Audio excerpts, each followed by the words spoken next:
नमस्कार, good morning. Sunanda Deshmukh terrace गार्डनमध्ये आपलं सगळ्यांचं स्वागत आहे. आज मी आपल्याला गुलाबाविषयी सांगणार आहे. हे गुलाबाची सुरुवातीला आपण मातीचं पाहू. गुलाबाची कुंडी भरताना त्याच्यात चांगली वेल ड्रेन माती भरायला हवी. कारण माती भरताना त्याच्यात 50% रिव्हर सँड घ्यायची, म्हणजे नदीची रेती. नंतर 30% माती, रेती 50%, काळी माती 30% आणि 10% कंपोस्ट आणि 10% असे जाड खडे वगैरे, विटांचे तुकडे, असं कंपोस्ट असे मिक्स करून सगळं माती भरायची कुंडीत माती भरताना. त्यानंतर गुलाबाला 15 दिवसांनी किंवा 1 महिन्याने कोणतंही लिक्विड खत किंवा कोणतंही कंपोस्ट, किचन वेस्ट कंपोस्ट देणे आवश्यक असते. त्यामुळे गुलाबाला भरपूर फुलं येण्यास मदत होते. कारण गुलाबाच्या रोपाला आणि जास्वंद वगैरे रोपांना, झाडांना खताची फार आवश्यकता असते. जेवढे आपण खत टाकाल तेवढ्या प्रमाणात जास्त फुलं येतात. त्यासाठी 15 दिवसांनी, महिन्यातून एकदा आपण कॉफीचं पाणी करून किंवा चहापत्तीचं पाणी करून टाकू शकता, किंवा बटाट्याच्या उकळलेल्या सालींचं लिक्विड बनवायचं तेही टाकता येते.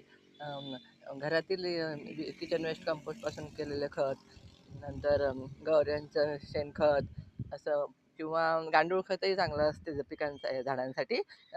गांडूळ खतामुळे काय होते, माती चांगली राहते कुंडीतली आणि फुलंही भरपूर येतात. याचप्रमाणे आपण वेळोवेळी याचे वाळलेले पानं, खराब फांद्या काढून टाकणं आवश्यक असते.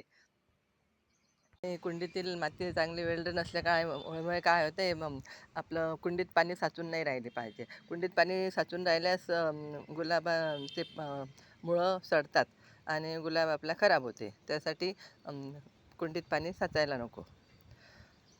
याशिवाय याच्यावर काळा मावा किंवा इतर कोणता रोग पडते त्याच्यासाठी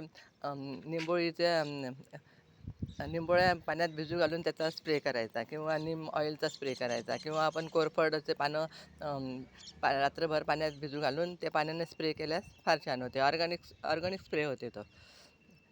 त्याचप्रमाणे गुलाबाला आपलं ऊनही आवश्यक आहे. रोजचं 5-6 तास ऊन याला आवश्यक आहे. सकाळपासून 12-1 वाजेपर्यंत ऊन मिळाल्यास झाडाची वाढ चांगली होते. झाड सदृढ निकोप राहते. उन्हामुळे झाड खराब होत नाही आणि त्याच्यावर रोगही कमी पडतो आणि वाढ चांगली होते झाडाची. Please like, share and subscribe.